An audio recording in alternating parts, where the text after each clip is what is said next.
Alice's Adventures in Wonderland, Magic, and a mash-up with Foucault. Enjoy.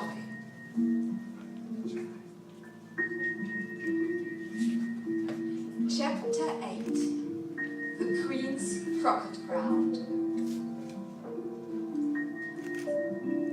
A large rose tree stood near the entrance of the garden. The roses growing on it were white, but there were 3 gardeners at it, busily painting them red. Alice thought this a very curious thing, and she went nearer to watch them, and just as she came up to them, she heard one of them say, "Look out now, 5. Don't go splashing paint over me like that."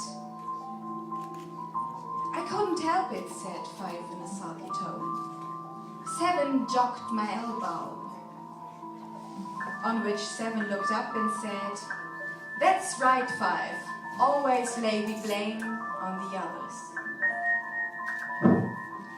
"You'd better not talk," said 5. "I heard the Queen say only yesterday you deserve to be beheaded." "What for?" said the one who had spoken first. "That's none of your business." 2, said 7. "Yes, it is his business," said 5. "And I'll tell him it was for bringing the cook tulip juice instead of onions." 7 flung down his brush and had just begun, "Well, of all the unjust things," when his eye chanced to fall upon Alice. As she stood watching them and he checked himself suddenly, the others looked round also, and all of them bowed down.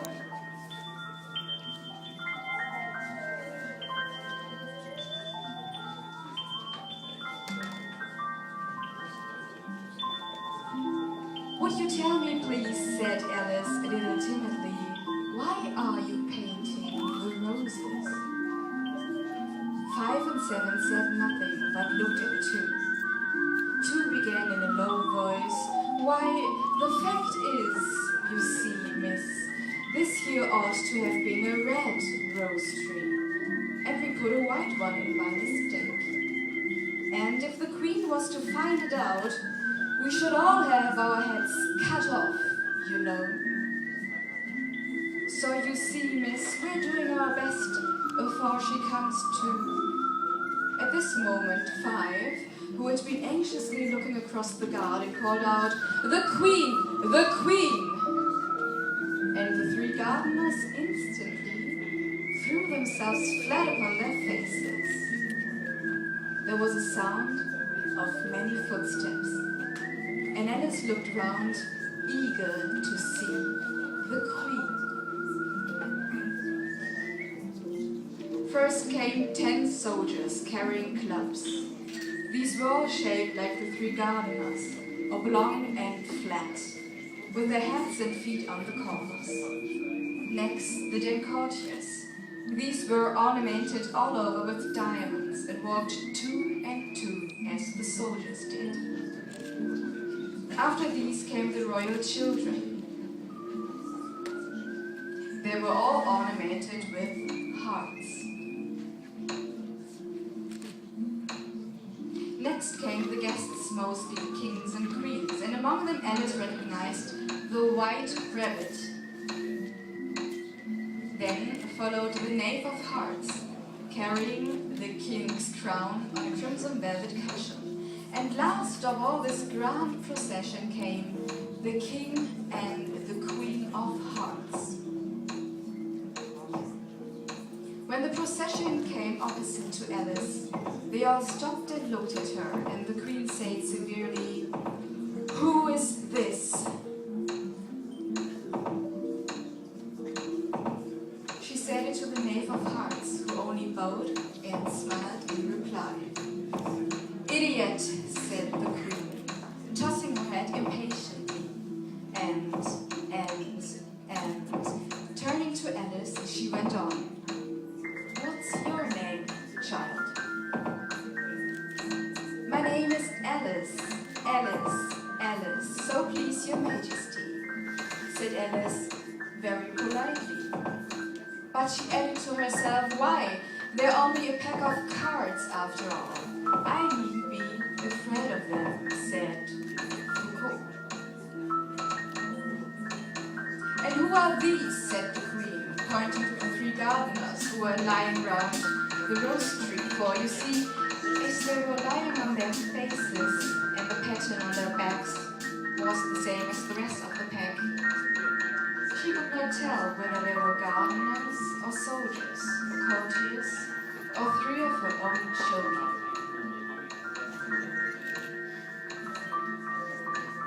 How? No, business of mine. The queen turned crimson with fury, and after glaring at her for a moment like a wild beast, began screaming, "Off with her head! Off with the nonsense!" said Alice very loudly and decidedly, and the queen was silent.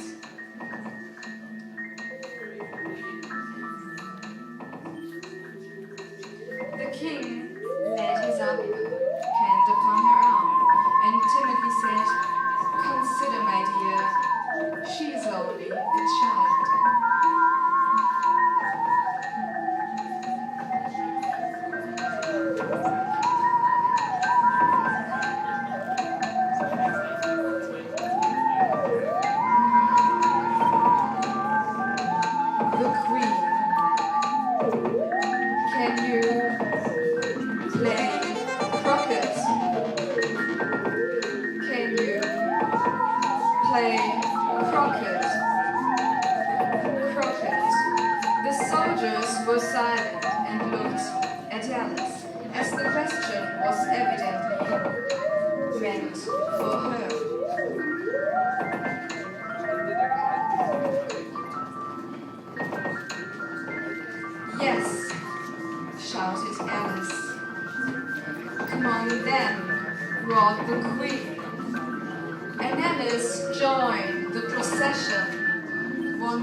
"Get to your places," shouted the queen in a voice of thunder, and people began running about in all directions, tumbling up against each other. However, they got settled down in a minute or two and the game began.